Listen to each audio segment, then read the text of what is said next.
the human florist fled the Vampire King's manor with his unborn heir. After he called her temporary, she is a human, Axel, a fragile, fleeting thing. You jeopardize our entire ancient lineage for a mortal who plays in the dirt. The elder's voice hissed through the heavy oak doors of the council chamber. Autumn froze in the shadowed hallway, the silver tray of tea trembling violently in her hands. She waited for Axel, the formidable Vampire King, the man who had whispered eternal promises against her bare skin just hours ago, to defend her. Instead, his voice came out cold, detached, and utterly devastating. She is a temporary fascination, nothing more. She poses absolutely no threat to the crown. Autumn pressed a trembling hand over her lower abdomen, where his unborn child was already taking root. Temporary. The sprawling Gothic estate of the Vampire King was a place of perpetual winter, wrapped in shadows and ancient stone. But the grand conservatory was Autumn's absolute sanctuary. It was a massive, vaulted structure of wrought iron and thick glass, a singular pocket of suffocating, humid life, in a manor filled with the beautifully dead. For months, it had been her domain. She remembered the day she was brought here, a humble human florist hired for an impossible task, to force the dead, blackened soil of the royal estate to yield life again. Axel had stood in the doorway of her small city shop, a towering figure of terrifying grace and chilling perfection, and offered her a fortune simply to make his estate bloom. She had succeeded. Now, the air was thick with the intoxicating, heavy scent of night-blooming jasmine, damp loam, and the spicy tang of crushed eucalyptus. Her hands, stained with dark earth and green sap, moved methodically over a bed of rare crimson orchids. But today, the soil felt unusually cold beneath her fingernails. Her mind was entirely consumed by the secret blooming inside her own body. It had been 3 days since she missed her cycle, 3 days of a strange, fluttering, heavy sensation in her lower stomach, and 3 days since she had taken the human test that confirmed the impossible. Vampires were not supposed to be able to create life with humans. It was a biological myth, a fairy tale whispered among the terrified human settlements. Yet here she was, carrying the heir to the most ruthless predator on the continent. She stood up, wiping her hands on her coarse canvas apron. Her heart hammered a frantic rhythm against her ribs. She needed to tell him. She needed to see the icy stoicism of his face melt into the rare, devastatingly beautiful smile he reserved only for her. When they were alone in the dimly lit chambers of his private wing, Axel was not a king. He was just a man, a desperate, starving man who looked at her as if she were the only son he would ever be allowed to see. He had kissed the dirt from her knuckles. He had spent hours listening to her explain the cellular structure of a petal just to hear her voice. She believed, with the foolish, blinding hope of a human in love, that she was his equal in the dark. She washed her hands at the brass sink, the cold water doing nothing to cool her flushed skin. She prepared a silver tray with his preferred blend of dark, spiced tea, a small domestic gesture she enjoyed performing despite the army of silent servants who haunted the halls. Carrying the tray, she left the stifling warmth of the glass house and stepped into the freezing, echoing corridors of the main manor. The transition was always a shock to her system. The walls were lined with tapestries depicting brutal historical conquests, and the air always tasted faintly of copper and ancient dust. Her soft, rubber-soled shoes made no sound on the black marble floors. As she approached the grand double doors of the council chamber, she noticed they were left slightly ajar. A sliver of pale, flickering candlelight spilled onto the floor. She stepped closer, raising her hand to knock, when the voice of the eldest council member sliced through the silence. The elder's tone was dripping with venom and aristocratic disdain, questioning her presence, her worth, and her very right to breathe the same air as their kind. Autumn stopped. Her breath hitched in her throat. She expected the immediate, thunderous defense from the man who claimed to love her. She expected Axel to silence the elder with a single, terrifying glare. She waited for the reassurance of her place in this dark, frightening world. Instead, the response that drifted through the crack in the door shattered her reality into a million jagged pieces. She is a temporary fascination, nothing more. The words did not just hurt, they physically struck her. A violent, icy wave of nausea crashed over her. Her vision blurred at the edges, the flickering candlelight stretching into long, tear-stained streaks. Temporary. The word echoed in her mind, repeating with a mocking, rhythmic cruelty. A temporary fascination. A pet. A fleeting amusement to break up the monotony of his immortal existence. She was just a mortal who played in the dirt, entirely disposable once the novelty wore off. She looked down at her free hand, resting protectively over the barely perceptible swell of her stomach. The baby. His child. If she was temporary, what was the child? A half-breed abomination? A threat to the very crown Axel had just sworn she wouldn't disrupt?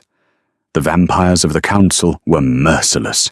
They eradicated anything that threatened the purity of their bloodline.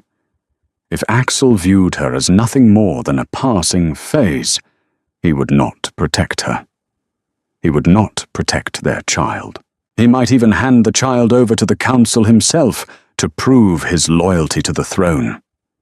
A cold, terrifying clarity washed over the blinding agony of her heartbreak. The soft, foolish girl who believed a monster could love her died in that dark hallway, replaced instantly by a mother backed into a corner. The tray in her hands shook so violently that the porcelain cups rattled against the silver. She carefully, painfully, slowly lowered the tray onto a small mahogany side table. She didn't make a sound. She didn't gasp. She didn't cry out. She simply turned her back on the heavy oak doors, on the man she loved, and on the life she thought she had, and began to walk away into the shadows. The walk back to her private quarters felt like wading through deep, freezing water. Every step was a monumental effort of will, her muscles screaming with the instinct to collapse, to curl into a ball on the cold marble floor and weep until her lungs gave out. But the primal, thrumming instinct of preservation, not just for herself, but for the tiny spark of life inside her, forced her to keep moving.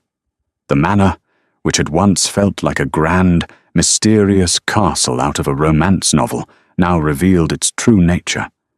It was a cage, a beautiful, gilded, terrifying cage, and the door was slowly locking shut. She reached her bedroom, a lavish, opulent suite, decorated in rich burgundies and golds, colors Axel had chosen because he said they complemented the flush of her human skin. Now, the room looked like a mausoleum. She walked to the center of the plush rug and stopped, her chest heaving as silent, ragged sobs finally tore through her throat. She clamped a hand over her own mouth, terrified that vampire hearing could pick up the sound of her breaking heart from across the estate. Time was bleeding away. Axel's council meeting would end eventually. He would come looking for her. He would expect his temporary fascination to be waiting in his bed, warm and compliant. The thought made a fresh wave of nausea rise in her throat. Autumn moved with a frantic, disjointed energy. She pulled a battered, faded canvas duffel bag from the very back of her sprawling walk-in closet. It was the bag she had arrived with, the only thing in this room that actually belonged to her. She ignored the racks of exquisite silk gowns, the velvet cloaks, and the delicate diamond-encrusted jewelry Axel had draped over her collarbones. Leaving them behind was not a statement of pride. It was a matter of survival. Those items belonged to the king's pet. They were heavy, conspicuous, and reeked of vampire wealth. Instead, she moved to her heavy wooden dresser. She packed her thickest wool sweaters, durable denim jeans, and heavy woolen socks. From her bathroom, she grabbed essential toiletries. From her bedside table, she took the small, leather-bound journal where she sketched her floral designs and recorded her thoughts. She shoved a pair of heavy, mud-stained work boots into the bottom of the bag. Lastly, she opened a small cedar box on her vanity and took out a handful of rare, high-yield vegetable seeds she had been saving for the spring planting. In the human world, where she was going, she would need to survive, and her hands and the earth were her only marketable skills. She zipped the bag shut. It was light, her entire life reduced to a few pounds of canvas and wool. Getting out of the manor was the true challenge. The main gates were guarded by heavily armed vampire sentries, who could see a moth flutter at 100 yards in pitch darkness. The perimeter walls were impossibly high and topped with iron spikes, but Autumn knew the estate better than anyone, save perhaps the head groundskeeper. She knew the secret, pulsing arteries of the property, the delivery routes, the compost chutes, and the underground servant tunnels that bypassed the grand halls. She waited until the grandfather clock in the hall chimed midnight. The shift change for the human servants who managed the kitchens and the grounds occurred now. Wrapping herself in a dark, heavy cloak that obscured her figure and her face, she slipped out of her room and descended the narrow, winding servant staircases hidden behind the walls. The air grew damper and colder as she descended into the cavernous kitchens. She moved like a ghost, sticking to the deep shadows cast by the massive brick ovens. She reached the heavy iron door that led to the delivery courtyard. It was locked, guarded by a single, elderly human watchman named Thomas. Thomas liked Autumn. She often brought him sweet-smelling sprigs of lavender to help him sleep during the day. She stepped out of the shadows. Thomas jumped, his hand resting on the heavy flashlight at his belt. "Miss Autumn?" he whispered, his eyes wide. "You shouldn't be down here. The masters are restless tonight." "Thomas," Autumn said, her voice trembling but resolute. She reached into her pocket and pulled out the single piece of jewelry she had taken, a heavy, solid gold pocket watch Axel had casually discarded weeks ago. She pressed it into the old man's weathered hands. "I need you to open the delivery gate, and I need you to forget you saw me tonight." Thomas looked from the gold watch to her pale, terrified face. He understood. The human servants always understood the precarious nature of their existence in this house. He didn't ask questions. He simply nodded, pocketed the watch, and turned the heavy iron key in the lock. The door creaked open, revealing the pouring, freezing rain of a violent autumn storm outside. "May God be with you, child," Thomas whispered. Autumn didn't look back. She pulled the hood of her cloak up, hoisted her bag onto her shoulder, and stepped out into the freezing deluge. The rain instantly soaked through her clothes, but she welcomed it. The heavy downpour would wash away her scent. It would hide her tracks. She disappeared into the muddy darkness of the tree line, leaving the Vampire King's manor behind, carrying the only thing in the world that truly mattered to her, now safely hidden in the dark warmth of her womb. 6 months later, the opulent, terrifying world of the Vampire King felt like a fever dream, replaced by the gritty, relentless reality of the human city of Oakhaven. Here, the air did not smell of ancient magic and blood. It smelled of diesel exhaust, stale coffee, and wet asphalt. The city was a sprawling, overcrowded labyrinth of concrete and neon, a place where it was incredibly easy for a desperate woman to become a ghost. Autumn, who now went exclusively by the name Flora, stood under the dripping canvas awning of her small flower stall, situated on the edge of a bustling, chaotic open-air market. The rain in Oakhaven never seemed to stop, a constant, dreary drizzle that seeped into her bones. She adjusted her thick, oversized woolen cardigan, crossing her arms over her immensely swollen belly. She was deeply into her third trimester, and her body was a constant symphony of aches and sharp pains. Her life was small, exhausting, and ruled by a profound, suffocating paranoia. Her stall sold cheap, hearty flowers, carnations, daisies, and sturdy ferns, nothing like the exquisite, magically coaxed blossoms she had grown for Axel. She couldn't risk drawing attention to herself with anything extraordinary.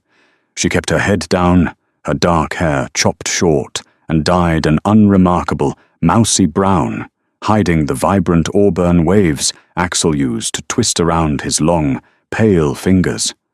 "A dozen daisies, sweetheart," a raspy voice demanded, pulling Autumn from her anxious thoughts. It was Mrs. Higgins, a regular customer with a chain-smoking habit and a kind heart. Autumn forced a bright, polite smile, though the effort made her face ache.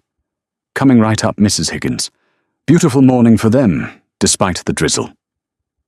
As Autumn reached for the plastic bucket of white daisies, a sharp, violent kick struck her internally, right against her ribs.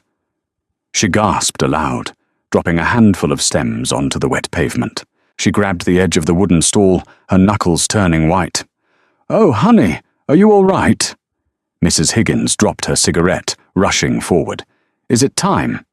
Do you need a doctor?" No, Autumn breathed out, forcing herself to stand straight, though a cold sweat had broken out across her forehead. She rubbed her stomach soothingly. "Just a strong one. He's eager." That was an understatement. The child she carried was not normal. Human babies fluttered and nudged. This child struck with the force of a tiny hammer. He demanded things her human body struggled to provide. She found herself craving raw, bloody meat in the middle of the night, salivating over cuts of steak she could barely afford. Her senses, too, had strangely sharpened over the months. She could smell the copper tang of a scraped knee from 3 stalls down, or hear the low hum of electricity in the street lamps. It was as if the vampire blood growing inside her was slowly altering her own chemistry, just to survive. "You work too hard, Flora," Mrs. Higgins scolded gently, taking the hastily wrapped daisies and pressing a crumpled $20 bill into Autumn's hand. "You should be resting. A girl in your condition shouldn't be standing on concrete all day." "I have to eat, Mrs. Higgins," Autumn replied softly, handing back the change. "Thank you. Have a wonderful day." As the older woman walked away, Autumn let her smile drop. The exhaustion washed over her in a crushing wave. She sank onto a rickety wooden stool behind the counter, hiding her face in her hands. The loneliness was the hardest part to bear. She was surrounded by thousands of people every day, yet she had never been more isolated. She couldn't make real friends. She couldn't risk anyone asking too many questions about her past or where the father of her child was. Sometimes, in the deepest, darkest hours of the night, when the rain beat against the cracked window of her tiny, drafty apartment, the memory of Axel's cold voice calling her temporary would fade, replaced by the phantom warmth of his hands on her waist, the intoxicating scent of cedar and ozone that clung to his skin. She would weep then, not for the king who had discarded her, but for the ghost of the man she thought she had known. She angrily wiped a stray tear from her cheek. She didn't have the luxury of grief. She had to survive. Suddenly, the hair on the back of her neck stood up. The ambient noise of the market, the shouting vendors, the honking cars, the splashing footsteps, seemed to violently muffle, fading into a dull roar. The sharpened senses her unborn child had gifted her flared to life. She smelled it before she saw it. Beneath the scent of exhaust and cheap street food, there was a faint, chilling scent of frost, ozone, and old blood. Vampire, Autumn slowly raised her head, her heart slamming against her ribcage like a trapped bird.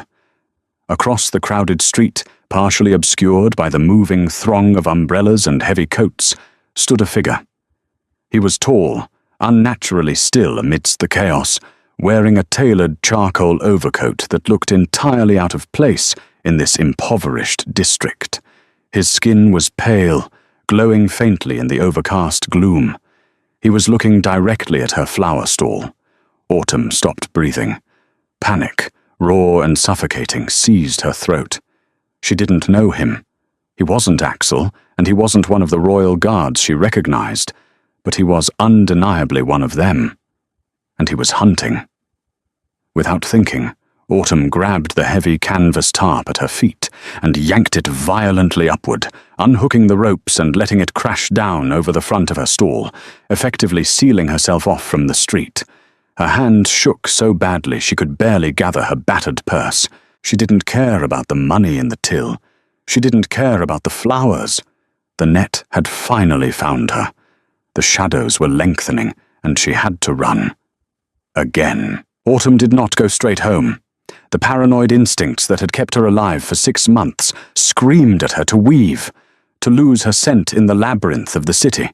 She ducked into a crowded subway station, rode the rusted train for 3 stops in the wrong direction, exited into a dilapidated industrial district, and walked through a bustling indoor fish market, letting the overwhelming stench of brine and dead fish mask her trail. By the time she reached her apartment building, a crumbling brick structure wedged between a noisy overpass and a closed-down factory, she was physically broken. The journey, which usually took 20 minutes, had taken nearly 2 hours of frantic, terrified evasion. Her boots felt like they were filled with lead, and the muscles in her lower back were locked in a spasm of agonizing pain.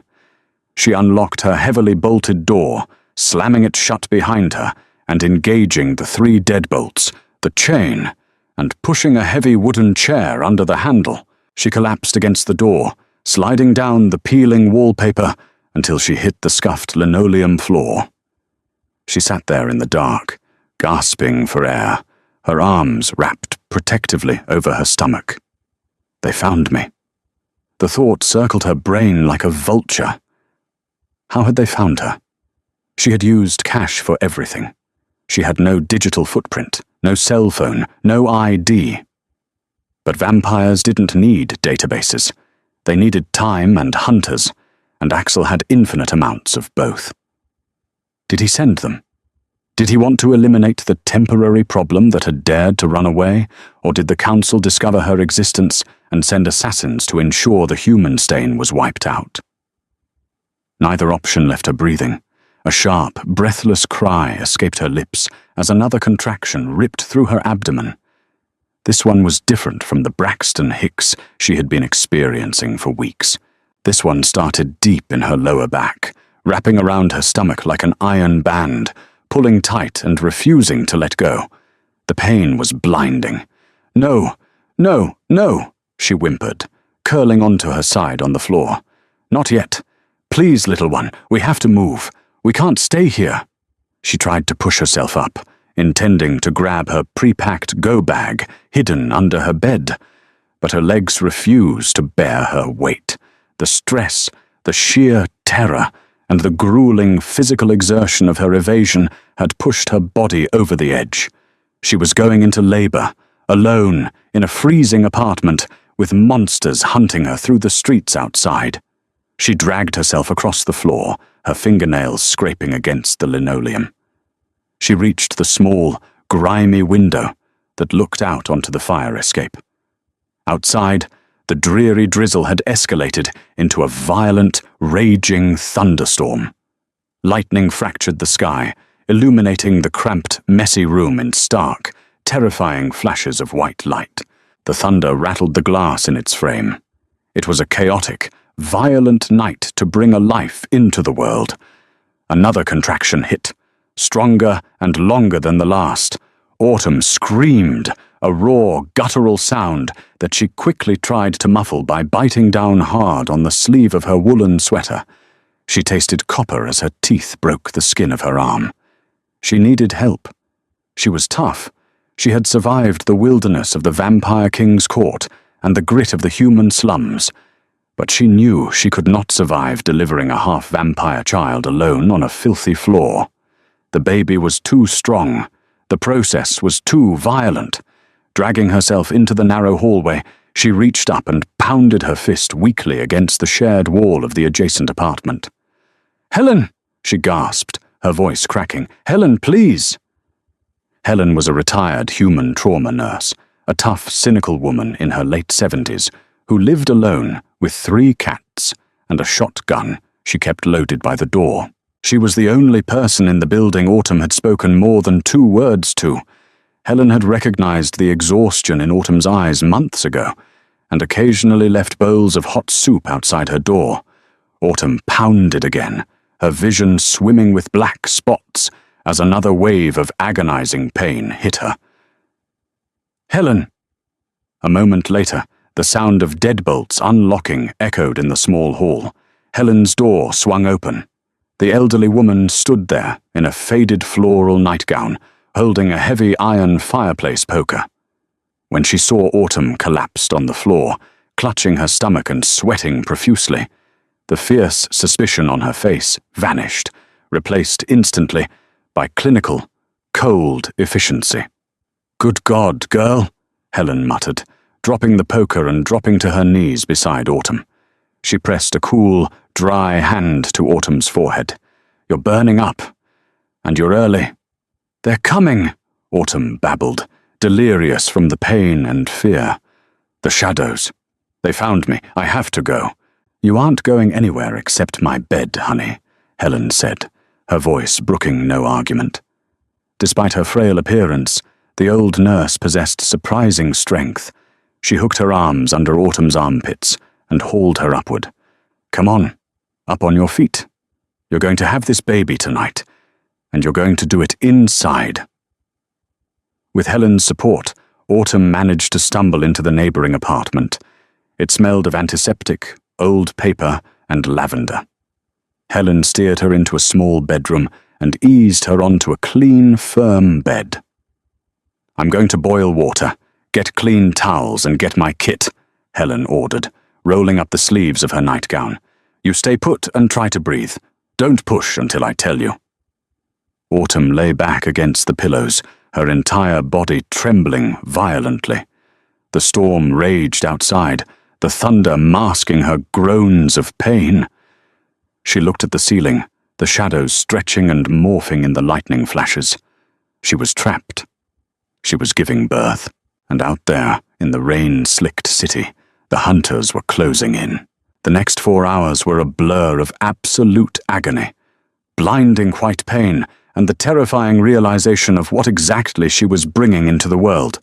The storm outside mirrored the violence inside the small, sterile bedroom. Thunder shook the floorboards, but it was nothing compared to the seismic tremors racking Autumn's fragile human body. Helen worked with brutal, silent efficiency. The old woman had seen decades of trauma, but even she seemed unnerved by the sheer brutality of this labor. "Push, Flora," Helen barked, her hands slick with blood and sweat. "You have to push harder. He's stuck, and he's tearing you apart." Autumn screamed, arching her back off the mattress. Her vocal cords felt shredded.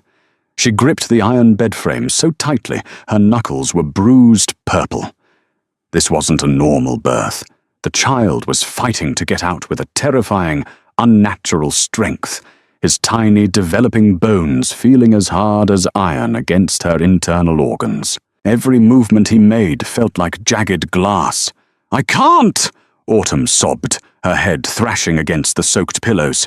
"It hurts too much. I can't do it. You can, and you will!" Helen snapped, leaning over her, her eyes blazing with fierce determination. "Listen to me. I don't know who did this to you. I don't know what kind of monster you tangled with to make a baby that feels like a block of granite, but he is yours. You protect your own. Now bear down and push." Autumn closed her eyes. In the darkness behind her eyelids, she didn't see the grimy ceiling of the apartment. She saw the glass house. She smelled the night-blooming jasmine. She saw Axel's face, pale and perfect in the moonlight, his crimson eyes filled with that terrifying, possessive hunger. Temporary. A surge of pure, unadulterated rage flooded her veins, cutting through the pain like a burning knife.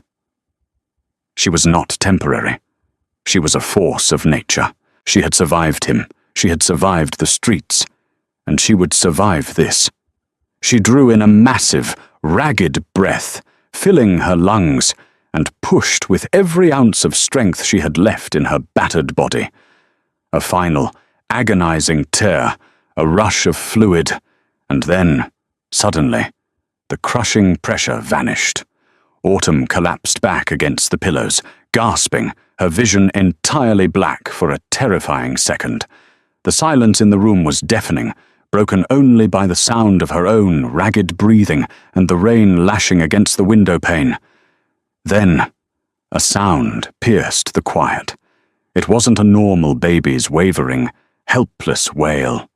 It was a sharp, clear, resonant cry that sounded impossibly strong, echoing off the walls with an odd, almost musical cadence. Autumn opened her eyes, blinking away the sweat and tears.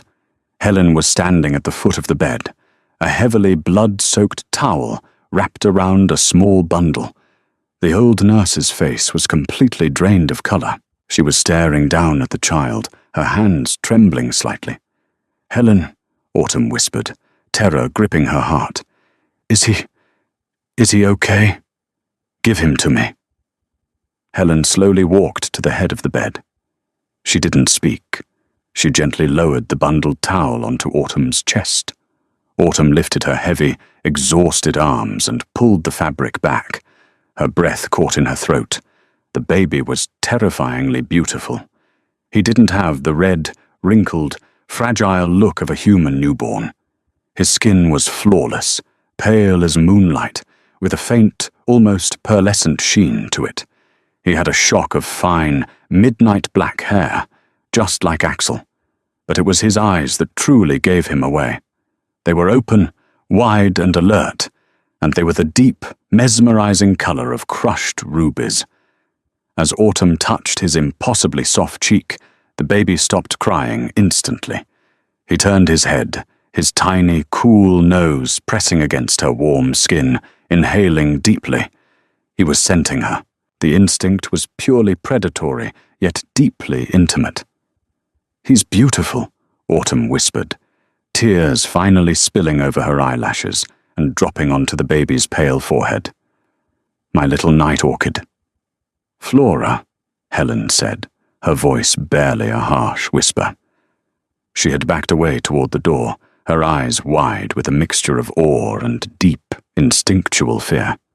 "That child. I've delivered hundreds of babies. That is not a human child. The way he moved, the strength. His eyes." Autumn pulled the baby closer to her chest, a fierce, primal protectiveness flaring up, overriding her exhaustion. "He is my son. That's all that matters." "The men you were running from," Helen realized, her voice trembling. "The ones you said were in the shadows. They aren't looking for you, are they? They're looking for him." Before Autumn could answer, a massive boom shook the entire building, vibrating through the floorboards. It wasn't thunder. It sounded like a solid oak door on the floor below them being kicked completely off its hinges. Autumn's blood ran cold. The hunters had found the building. The warding spells and the rain had masked her scent, but they couldn't mask the sudden, overwhelming supernatural scent of a newborn royal vampire heir. "Helen," Autumn said, her voice completely devoid of panic, replaced by cold, desperate adrenaline. "You have to leave. Go to your bedroom, lock the door, and hide under the bed.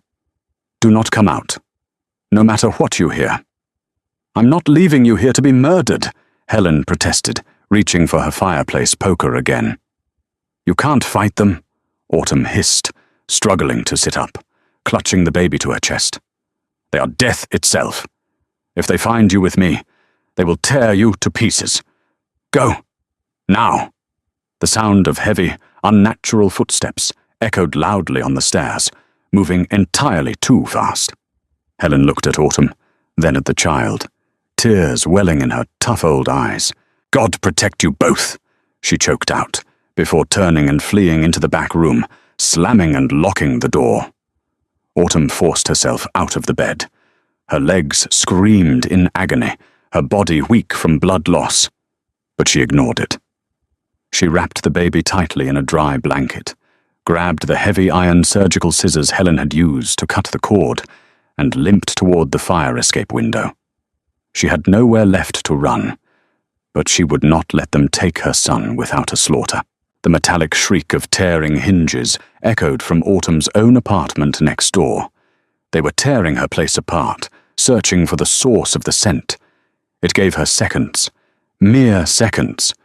She threw the window open, the freezing rain violently whipping into her face. The temperature shock was brutal after the warmth of the bed, but she welcomed it. It snapped her mind into sharp, survivalist focus. She climbed out onto the rusted iron grating of the fire escape, clutching her newborn to her chest with one arm, gripping the bloody surgical scissors tightly in her other hand. Below her, the alleyway was a black abyss, illuminated only by the frantic flashes of lightning. The fire escape ladder was old and slick with rain. Climbing down with a newborn, just minutes after giving birth, was madness. Staying inside was a guaranteed execution. She began the agonizing descent. Every rung she stepped on sent a jolt of white-hot pain up her spine. Her body felt like a hollowed-out shell, held together only by adrenaline and terror. The baby, surprisingly, remained completely silent. He was bundled tight against her collarbone, his preternatural instincts perhaps sensing the mortal danger they were in. She was halfway down the third-floor landing when she heard the splintering crash of Helen's front door being breached above her. "The scent is fresh. There's blood." A smooth, cultured, and terrifyingly cold voice echoed from the open window she had just climbed out of. "Check the back." A head leaned out the window directly above her. In the flash of lightning, Autumn saw a face carved from pale marble, eyes black as pitch, and a cruel smile that revealed elongated, razor-sharp fangs. Well, look what we have here," the vampire purred, his voice easily carrying over the roar of the storm. "The king's little pet, playing in the rain, and she brought a souvenir." Autumn didn't scream. She didn't beg. She moved with desperate, feral speed, sliding down the wet iron railing of the ladder rather than climbing, tearing the skin off her palms. She hit the pavement of the alley hard, her knees buckling, sending a shockwave of agony through her pelvis. She forced herself back up instantly. The vampire didn't bother with the ladder. He simply stepped out the third-story window, plummeting toward the ground and landing with a heavy, graceful crouch on the wet asphalt, mere yards away from her. Two more figures dropped down beside him, their eyes glowing faintly in the dark.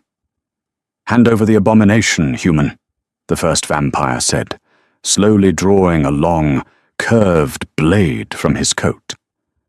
"The council has decreed that the royal bloodline remains pure.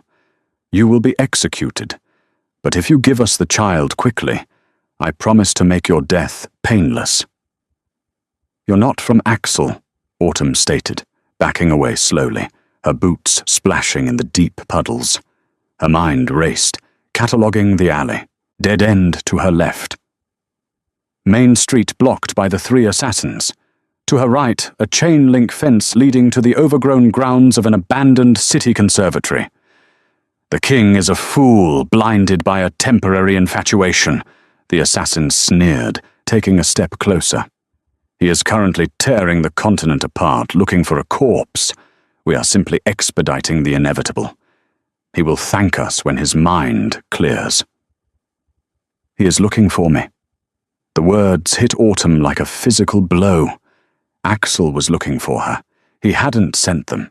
He was tearing the continent apart. The revelation brought a painful, confusing surge of emotion, but she violently shoved it down. It didn't matter right now. Survival mattered. "You want him?" Autumn hissed, her voice feral, raising the bloody surgical scissors. "Come take him." The vampire laughed, a dry, dusty sound. He lunged forward, impossibly fast, a blur of motion meant to decapitate her before she could blink. But Autumn was a florist. She understood the environment, and she understood poisons. As she had packed her escape bag, she hadn't just packed clothes. She reached into the deep pocket of her heavy cardigan, pulling out a small glass vial she had prepared months ago for absolute emergencies. It was a highly concentrated, distilled oil of wolfsbane and white oleander, mixed with holy water she had stolen from a local church. As the vampire entered her space, she crushed the thin glass vial in her hand, ignoring the glass slicing her palm, and thrust her bleeding fist directly into the vampire's face. The concentrated oil hit his eyes and mouth. The reaction was instantaneous and catastrophic. The vampire shrieked, a high-pitched sound of ungodly agony, his hands flying to his face as the flesh began to literally smoke and hiss. He dropped his sword, stumbling backward blindly. The other two vampires froze in shock for a split second, not expecting a terrified human to possess such a volatile weapon. That second was all Autumn needed. She spun around and threw herself at the chain-link fence. Adrenaline, maternal instinct, and sheer, raw terror fueled her. She scrambled over the wire mesh, her clothes snagging and tearing, and dropped heavily into the overgrown, muddy brush of the abandoned conservatory grounds on the other side. "Kill her!" The blinded vampire screamed behind her. Autumn ran. She ran through the thorny underbrush, protecting the baby with her own body as branches whipped her face and tore at her hair. She headed blindly toward the massive, shattered glass dome of the old greenhouse looming in the dark, seeking the only kind of sanctuary she understood, the suffocating embrace of plants and earth. The abandoned city conservatory was a graveyard of glass and wrought iron, a sprawling ruin where nature had violently reclaimed the architecture. Huge ancient ferns pushed through shattered windows, and thick vines of ivy choked the metal framework. Autumn threw herself through a broken archway, collapsing into the damp, loamy dirt beneath a massive canopy of overgrown, weeping figs. She scrambled backward until her back hit the cold, moss-covered brick of a structural pillar. She was trapped. There was no back exit. She had cornered herself in a glass cage. She looked down at the bundle in her arms. The baby was awake, his ruby eyes watching the shadows calmly. He didn't cry. He seemed entirely unafraid. Autumn kissed his forehead, smearing her own blood across his pale skin. "I'm sorry," she whispered, her voice breaking. "I'm so sorry, my love. I tried." The crunch of heavy boots on broken glass shattered the silence. The two remaining vampires stepped into the greenhouse. They moved slowly now, cautiously fanning out, their eyes scanning the dense foliage. They had learned not to underestimate the human. "There's nowhere left to run, little gardener," one of them taunted, his voice echoing off the glass canopy. "We can smell your blood. We can hear your pathetic heart beating." Autumn tightened her grip on the surgical scissors. If she was going to die, she was going to take the eyes out of the one who reached for her son first.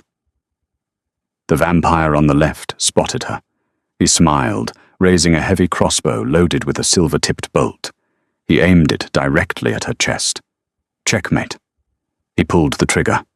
Autumn closed her eyes, curling her body entirely over the baby to take the impact. The sound of the bolt firing was drowned out by an explosion of shattering glass from the roof above. A heavy, dark mass plummeted from the sky, crashing onto the stone pathway with the force of a meteor. Autumn opened her eyes just in time to see the silver bolt deflect off something solid and black. The air in the greenhouse instantly dropped 20 degrees. The smell of petrichor and ancient earth was violently overwritten by the crushing, suffocating scent of ozone, frost, and pure, concentrated rage. Axel stood there. He was unrecognizable from the polished, regal king she remembered. His clothes were torn and coated in mud and dried blood. His long black hair was wild, his pale skin marked with dirt and soot, but it was his eyes that were terrifying. They were not their usual dark, composed crimson. They were burning like literal coals, blazing with a murderous apocalyptic fury. He didn't speak. He didn't issue a royal command or a threat. He simply moved. It wasn't a fight, it was an execution. Before the vampire with the crossbow could reload, Axel was upon him. The Vampire King grabbed the assassin by the throat and simply tore his head from his shoulders with a sickening, wet crunch. He tossed the severed head aside like garbage and turned to the second assassin. The second vampire dropped his weapon, falling to his knees in absolute terror. "My king! We act on the orders of the High Council. We act for the crown." Axel walked slowly toward him. The silence in the greenhouse was absolute, save for the patter of rain on the remaining glass. "I am the crown," Axel whispered, his voice vibrating with a dark, terrifying resonance that made Autumn's bones ache. He placed a hand on the kneeling vampire's shoulder, and with a casual, brutal twist, shattered the assassin's spine. The body crumpled to the dirt, dead before it hit the ground. Axel stood amidst the carnage, his chest heaving, his hands dripping with dark blood. For a long moment, he didn't move. He stood with his back to Autumn, staring out into the rainy darkness. Then, slowly, he turned around. The blazing fury in his eyes vanished the second they locked onto Autumn, huddled in the dirt, bruised, bleeding, and clutching a bundle to her chest. He looked at her, truly looked at her, and the terrifying king fractured, revealing the desperate, starving man underneath. He took a staggering step toward her, his hands trembling. "Autumn," he breathed, the word sounding like a prayer he had repeated 1,000 times. "You're alive. You're actually alive." He reached for her. Autumn recoiled violently, pressing herself harder against the brick pillar, raising the bloody scissors toward him. "Don't touch me," she screamed, her voice hoarse and raw. "Don't you come near us." Axel froze, the shock registering on his face like a physical blow. His eyes dropped from her terrified face to the bundle in her arms. The baby shifted, throwing off the edge of the blanket, revealing his pale face and wide, ruby-red eyes. Axel stopped breathing. He stared at the child, his ancient mind struggling to comprehend the impossibility of what he was seeing. His child. A son. "Autumn," he whispered, dropping to his knees in the dirt, careless of the mud staining his trousers. His hands reached out, hovering in the air, terrified to touch, terrified to break the illusion. We... "Don't look at him," Autumn snarled, tears finally streaking through the dirt on her face. Her anger, buried under 6 months of terror and heartbreak, erupted like a volcano. "You have no right to look at him. Go back to your cold manor. Go back to your council. We are nothing to you. We are just a temporary fascination, remember?"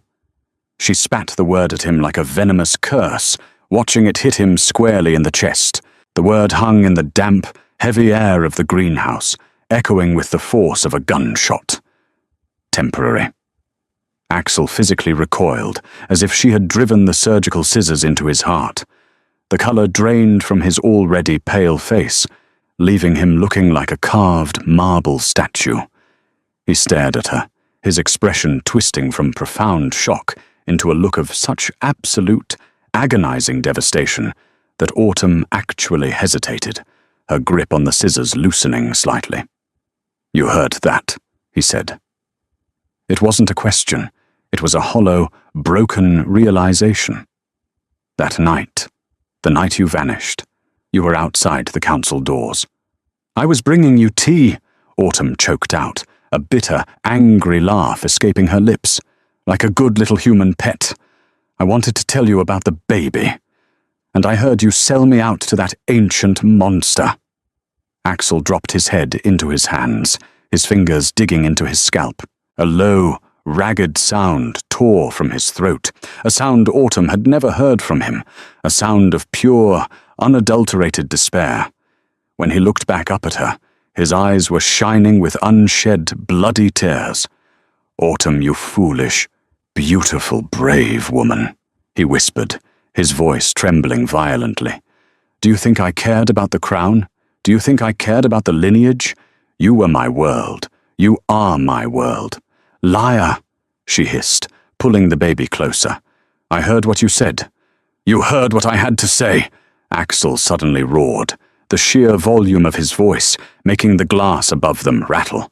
He immediately caught himself, lowering his voice to a desperate, urgent plea. "Autumn, listen to me. Please." That night, the council wasn't just questioning your presence. They had already passed a silent edict. They had voted to have you assassinated in your sleep. Autumn froze. Her heart skipped a beat, the cold dread returning. "What?"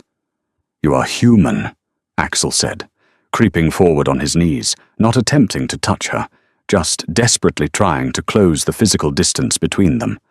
"And I loved you so loudly, so obviously, that it terrified them. A king who loves a mortal is a king who can be manipulated. They saw you as a weakness. The elder you heard, he had already stationed assassins in your wing of the manor." He swallowed hard, his crimson eyes locking onto hers, pleading for her to understand. "I couldn't fight all 12 council members and their guards in that room. If I had defended you, if I had declared you my eternal mate, they would have struck immediately. It would have been a bloodbath, and you would have been caught in the crossfire. I had to convince them you meant nothing to me. I called you temporary to placate them, to make them call off the assassins for just one night." Autumn stared at him, her mind spinning wildly, as the pieces of the shattered puzzle began to violently rearrange themselves. "You were lying to them." "I was buying time," Axel said, his voice breaking. "I was planning to slaughter the entire council the next morning while they slept. I was going to tear the entire corrupt system down to the ground so you could walk those halls without fear. But when I went to your room that night to tell you, you were gone." He finally reached out, his trembling fingers lightly grazing the muddy hem of her ruined sweater. She didn't pull away this time. "Do you know what it did to me?" Axel whispered, a single tear of blood tracking down his pale cheek. "Finding your room empty? Finding the gates locked, the rain washing away your scent? I thought they had taken you.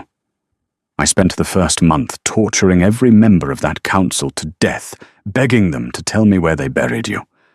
When I realized you ran, I tore the continent apart. I haven't slept, Autumn. I haven't fed properly. I have lived as a ghost, hunting a phantom." He looked down at the baby, who was now awake and staring at his father with an unsettling, calm intensity. Axel's hand hovered over the child, waiting for her permission. Slowly, Autumn lowered the surgical scissors. The wall of anger and betrayal she had built to protect herself crumbled into dust, replaced by a profound, aching sorrow for the immense, tragic misunderstanding that had cost them both so much. He hadn't abandoned her. He had sacrificed his own honor and ripped his kingdom apart to keep her safe. She gently nudged his hand toward the baby. Axel touched the child's cheek with impossible gentleness. The baby cooed, reaching a tiny pale fist out to wrap around Axel's long index finger. The mighty vampire king broke. He bowed his head over their hands and wept, heavy, silent sobs racking his broad shoulders. "A son!" Axel choked out, pressing his forehead against the baby's blanket. "You survived the streets. You hid from my hunters. You birthed my heir in the dirt. You are the strongest creature I have ever known, Autumn. You are my queen." Autumn let the scissors fall to the earth.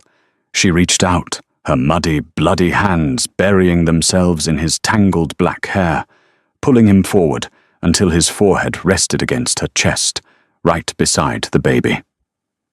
In the ruined, overgrown conservatory, surrounded by the bodies of their enemies, they held each other as the storm outside finally began to break. The return to the Vampire King's territory was not a triumphant procession, but a quiet, heavily guarded homecoming. Autumn did not return to the dark, Gothic manor she had fled. She refused to set foot in the halls that held so many ghosts and terrifying memories, and Axel, true to his desperate promises in the ruined conservatory, did not ask her to. Instead, he brought her to the southern estate, a property he had spent the last 3 months retrofitting in the desperate, fading hope that he might one day find her. It was located on a high cliff overlooking the crashing sea, far from the suffocating politics of the vampire elite. But the true marvel of the estate was not the castle itself. It was the massive, modern structure attached to it. Axel had built her a sanctuary. It was an enormous, sprawling glass house, engineered with magically reinforced glass that allowed the pure sunlight in while keeping the biting cold out. It was 10 times the size of her old conservatory, filled with terraced gardens, cascading waterfalls, and every species of rare plant from across the globe. It was a palace of light and life, built specifically for a human queen. Healing, however, was not an instantaneous magical process. The trauma of the past 6 months lingered like a dark stain. Autumn still woke up screaming in the middle of the night, convinced the shadows in the corners of the bedroom were assassins coming for her son. When that happened, Axel was always awake. He didn't offer empty platitudes. He simply held her tight against his chest, letting his unnaturally slow, steady heartbeat ground her back to reality, whispering reassurances into her hair until she fell back asleep. He was a terrifyingly devoted father. The vampire court, completely restructured and severely cowed by Axel's brutal purge of the old council, watched in baffled awe as their ruthless king spent hours sitting in the dirt of the greenhouse, letting tiny Rowan tug violently on his hair or chew on his finger. Rowan was a hybrid, possessing his father's strength and predatory instincts, but his mother's warmth and emotional depth. He grew quickly, a blur of energy that kept the royal guards constantly on their toes. It was a bright, crisp spring afternoon, exactly 1 year after Autumn had fled into the rainy night. She was on her knees in the soft loam of the new greenhouse, planting a row of delicate, night-blooming cereus, the very flowers she had been tending the day her world broke. She felt the familiar chill in the air before he spoke. Axel stepped out from behind a massive fern, dressed simply in dark trousers and a loose linen shirt, looking more relaxed and human than she had ever seen him. He held a sleeping Rowan effortlessly in one arm. Axel knelt in the dirt beside her, heedless of his clothes, and watched her work. He reached out, gently tucking a stray lock of auburn hair behind her ear. His fingers were cool, but his gaze was warm, filled with an absolute, unwavering adoration. "You're planting the cereus," he noted softly. "I am," Autumn replied, sitting back on her heels and wiping a smudge of dirt from her cheek. "They remind me of where we started, the good parts at least." Axel's expression turned solemn. He looked down at their sleeping son, then back at her. "I will spend the rest of my immortal life apologizing for making you believe, even for a second, that you were anything less than my entire universe.